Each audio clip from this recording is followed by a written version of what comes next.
Good morning, Columbia. Thanks for waking up with us. I'm Curtis Wilson. Tyler, it's 5:01. That is it. It is hot. I was out there yesterday afternoon on a lesson, and it's just baking, man. Oh, no question. And this is just the beginning. Yeah, we're gonna have a couple more hot days, and then we cool down a bit, more down to average. Oh, okay. And we'll get back into that summertime pattern. But today and tomorrow, just really silly hot. Yeah. That's where we are. Oh, could they see it? Yeah. Not a bad idea. Got it. Yeah, hydration is going to be critical. The wet bulb temperature, that's a measurement we use to talk about how we can cool, how the body can cool. It's set to the top end, extreme heat, which means your body just can't cool. Right. It's not safe. More than 6 hours out in the direct sunlight, it can be an issue. So think about, all the folks who are out there working, because that's their job. Right. And they've got to be in that heat. So sunscreen, got to have some of that too. Definitely. Today's a sweet day for your sweet tooth. It's National Pralines Day. Pralines are made from nuts. They can be ground or whole pieces, and you can add some sugar and syrup too, by the way. And they were made in the 17th century, France, with almonds. And French settlers, they brought the treat to Louisiana, where people started making them with pecans and adding ice cream. Well, despite being a sweet treat, the nuts in pralines can offer some health benefits as well, including healthy fats, vitamin E, and magnesium. Not a praline guy, I guess. Yeah, not totally. I mean, eat it every once in a blue moon maybe, but Yeah. not one of my tops. Okay. Pralines. Tasty treats. Here it is, your first trivia question for the day. In honor of International Fairy Day, Peter Pan's Tinkerbell made her debut in what year? 1894, 1904, 1934, or 1953? I don't know when Peter Pan was written. Was Peter Pan a book first before it was? I believe it was. Oh, it was a play. Play, Oh, okay. a play. I thought it was called The Pan or something like that. QR code is right there. I'll go back, 1894. 94. Okay, long time ago. I'm going to head for it. Why not? 1894. What y'all think? All right, so today is World UFO Day. The first recorded sighting of a UFO in the U.S. dates back to 1639, although it wasn't called a UFO back then. The modern era of UFO enthusiasts, they go back to 1947 with the Kenneth Arnold incident. In fact, it was also 1947 that the UFO was actually used, the phrase, by Captain Edward Ruppelt. He coined it, replacing flying saucer, which is what people used to call UFOs. And of course, since we live in an era of name changes, on August 4th of 2020, Curtis, the DoD, Department of Defense, changed UFO to UAP, Identified Aerial Phenomenon. But remember, UAP, or UFOs for that matter, don't necessarily mean an alien. It just means something unidentified. So, I don't know, there's all these conversations about it, right? I mean, they're releasing all these documents that say there may be some folks from outer space. Have you been to Area 51? I've never been there. You might want to check it out. Do they do tours? I don't know. No. You'll take your tinfoil hat and see what's happening. I think I will. All right, buddy. Happy UFO Day. Happy, was it Flying Saucer Day? Flying saucer. Go, Sure. I'm going to take it back to history. Yeah. There you go. All right. There's a house, a mansion being auctioned, but you have to break into it if you're the buyer. It's in Massachusetts. No keys, huh? It's a 15,000 square foot mansion. You have to, if you're the winning bidder, you have to bring $75,000 bank check just to step inside, pay 10% deposit of whatever the winning thing is, but they don't have keys or anything, so you're going to have to figure a way to get into your own house. I guess you can break a window and then guess. just change the locks, fix the window, and you're good. Yeah, I guess. So why doesn't anyone have a key? Well, it's a foreclosure, so probably whoever got foreclosed on said, you know what, I'm not going to play ball with you. Okay. But it's got 9 bedrooms, 10 baths, indoor, outdoor pools, greenhouses, multiple garages, and twin-gated driveways with rolling fields. But wouldn't you think that whoever took it over, state or whatever, that they would have gone inside to check it out and get it ready for sale?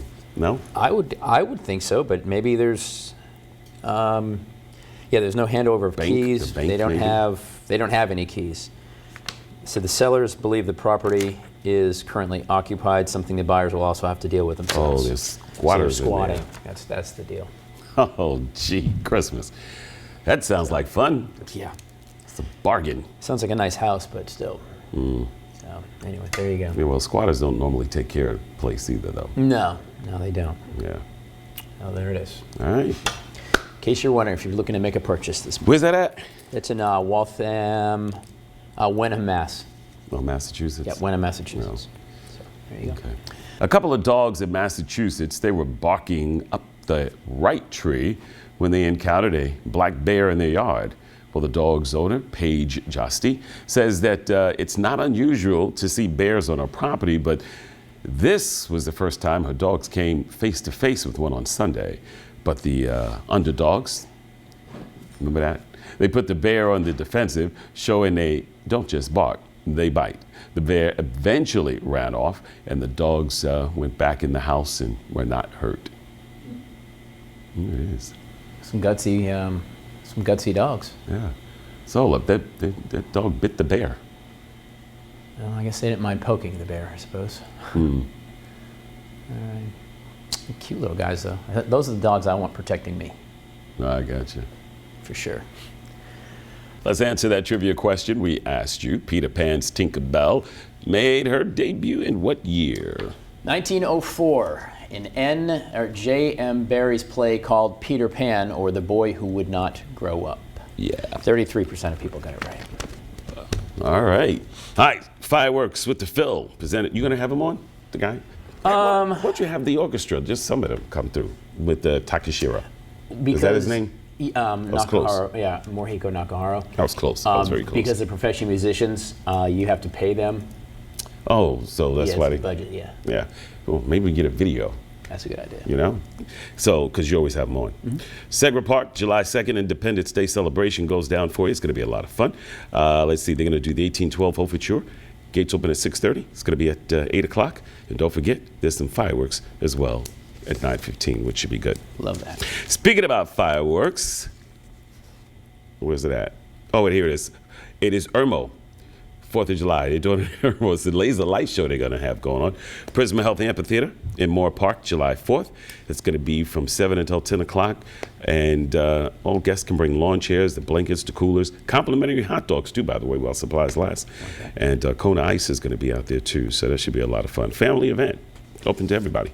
The fireworks are also on Lake Murray Saturday, this coming Saturday. This Saturday? Yeah, out at Spence Island. You can see them pretty much anywhere around the lake. Okay. So there you go. Let's see. There's some more fireworks stuff, and I'll get. Oh, it's the Lexington Peach Festival, July 4th. Right. Gilbert Community Park, and we're going to be talking about this stuff more when we get closer to it. Just to remind you folks, but that's going to be a lot of fun. That's something big. How many years? Not even 65th. Yeah. Wow. Yeah, it's been a long time. It's 6:01 on a very toasty Tuesday. It should be a tasty Tuesday. It should be. It's not. What's up with that? It's not. Come on. What's up with that? It's just not today. Not today. We got Guys, some hot dogs coming up soon, though. Yeah, we have are we setting it up? Yeah. Okay. Yeah, we'll have that. How up many are you again going to eat? sometime. I want a prediction. 4, 5. That's it? Maybe 5. No, we need a solid prediction because I'm going to bet some people around here. Okay. Well, you have an over and under. How many? 5. 5. He's going to go 5. All right. I'm going to go 6. There you go. Guys, we're talking about the wet He bulb. didn't even comment behind that. I said I'm going to go 6. You're not going to go 6. You're going to go for 1 maybe. That's what you say. Yeah, well, I've been practicing. Well, we've been doing this for 7 years. That's get about Pretty 1.5 much the down. average. So. I'm gonna break. Can I bring somebody in? No, you can't bring her Why? in. All right. Who? I don't know. I got to find them. All right. Guys, I'm soliciting. If you eat hot dogs, we got to take him down. Okay, go ahead. Sorry. No, that's fine. We were talking about the wet bulb. I was talking about it last hour just a little bit. Essentially, all the wet bulb number is important if you are somebody who works outside or you're playing outside practice, any kind of athletics or anything. Okay. Basically, the wet bulb does, you've got the feels like meter, which today will be 109, but the wet bulb is basically the coolest that your body can get to through evaporation. Okay. And we talk about when you sweat, the sweat evaporates, and that's our natural cooling system. Gotcha. So when you're talking about temperatures like the coolest that our body can get, like for instance today it's going to be 90 or 91. So that just means that's the coolest your body's going to be able to get out there. So it's dangerous for your body to be that warm internally like that. Right. So the wet bulb is at the extreme threat. So now they're saying, of course, rest for 45 minutes for every hour work. I know that's not probably reality, especially for folks who get paid to be outside Working hard.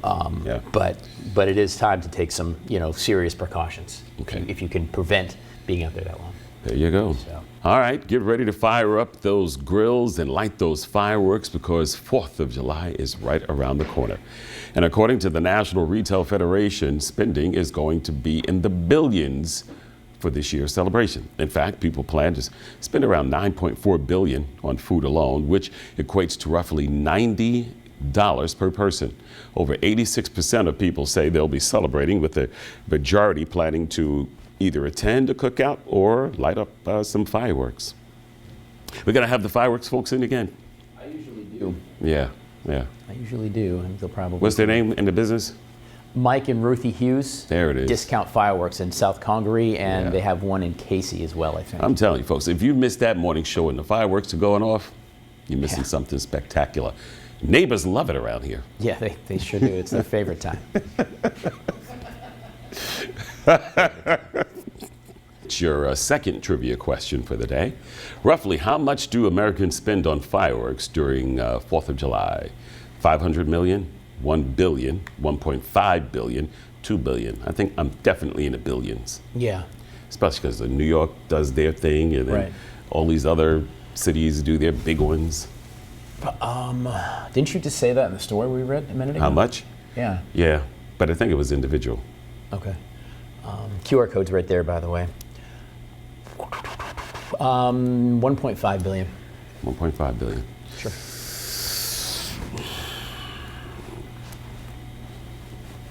QR code's right over there. There you go. Curtis Wilson. What was I going to talk about? I had some stuff that I was going to mention to you, Tyler. But then fireworks and the poetry. Remember I was talking about the poetry that was happening at Soda City? Mm-hmm. Soda City Poetry is coming up the 27th, 28th of June at the Richland Main Library. And it's going to feature poetry readings, conversations, workshops, and it's all free to attend, by the way, as well. And it aims to celebrate poets and poetry lovers, and even draw the attention of the absence of a South Carolina poet laureate, too. So the library is always doing some big. They have open mic sessions too, in case you want to go out and do one of those things. Like an open poet mic? Yes. Okay. Yeah. So it's good stuff. I don't know that I understand the whole spoken word thing. I guess they just tell a story, but I don't really quite understand it. What's the running back used to play for Carolina? He's a poet. Oh, he was really good. How come I can't remember his name? Yeah, I don't know. Yeah, Noah would know who I'm talking about. Anyway, he was a really good running back for USC, and now that's what he does. He writes. He even wrote one about the coach of the Gamecocks right now, about football. Shane Beamer? Shane Beamer, yeah. Got a lot of likes on that thing. All right. Yeah. I'll dig it up for you. Why is his name slip in my head? Oh, well. I'll dig it up for you. Lattimore. I can't remember his first name, but I got the last. Marcus Lattimore. There you go. Good work. All right. I know people probably yell at the TV, Marcus Lattimore, Marcus Lattimore, you idiot. Well, they probably didn't call me that, but. You call me that. And if you're looking to impress your date with where to eat for dinner, you may want to head to Lima, Peru. That's where Mado is located. And it just took the top spot in the world's best 50 restaurants. It was a survey determined by the world's 50 best restaurants academy. Well, the group says Mado serves Nikkei cuisine, which blends Japanese techniques with Peruvian ingredients. It made the jump from 5th on the list last year to this year's first. Asador Extibari in Spain landed in the runner-up slot, while Mexico City's Quintonil was in 3rd place. The only restaurant in the U.S. to get a nod in the top 50 was Atomics in New York City, ranking number 12. There you have it. There's some more restaurants, according to Most Healthy, according to Talkback, or Delish, I'm sorry. The winner for the most healthy restaurant, chain restaurant, is Cava. Cava? Cava, C-A-V-A. Oh, the CAVA, Cava. Yeah, we have one in Lexington. There's one in Irmo, and Is there? Yeah, I guess there is. Mhm, Yeah. okay. Let's see. The winner's choice. Hang on, Cava. What kind of food do they have? Mediterranean. Mediterranean. Yeah, Okay. kind of a Mediterranean diet, so it's healthy. Texas Roadhouse is the America's Best Experience. Really? Yeah. Give big shouts to Miss what's her Jackie name? Brown. Jackie Brown. Raising Cane's is the best chicken. We don't have that. Yeah, we don't have a Raising Cane's. I don't know if I've ever heard of it. And Crumble is the most unique, has the most unique restaurant menu. Crumble. So is that the place with the cookies? Yeah. What do they have anything other than cookies? Well, I think they have like pastries and cakes. And Oh, it's stuff. just like that. No, like food. I don't think so. I think they're all dessert, Okay. tasty stuff. Okay. Everybody loves the crumble cookies, though. Have you had one, Aurora? Crumble? Is it good? They're really big, like they're like. Big and. Yeah, they're big. We need to get them on Tasty Tuesday, there, Tyler. They've been on. Oh, We can do it again. okay. I'll reach out. All right. Trivia question we asked you: roughly how much do Americans spend on fireworks during the 4th of July? 2 billion, 33% of people got it right. 30%, yeah, got it right. Americans spend an estimated 2.3 billion on fireworks and light off roughly 250 million pounds during 4th of July. That's according to the American Pyrotechnics Association. I know I won't get credit for it, but that's the one I was going to choose. I'll give it to you, buddy. Well, thank you. You're too kind. Big old dog, too, you had. That was a big dog, yeah. Yeah. Hey, Curtis, we were talking about Crumble cookies. Yeah. And they reached out to me, so we'll have them on maybe next week. Crumble, thank you so much for watching. We appreciate that. We'll look forward to you being here next week. Bring lots. I'll be hungry. You'll catch him at the noon, then you got the 5, 6, and 11. Take care, have just the best, and don't forget, stay hydrated. It's going to be a hot one.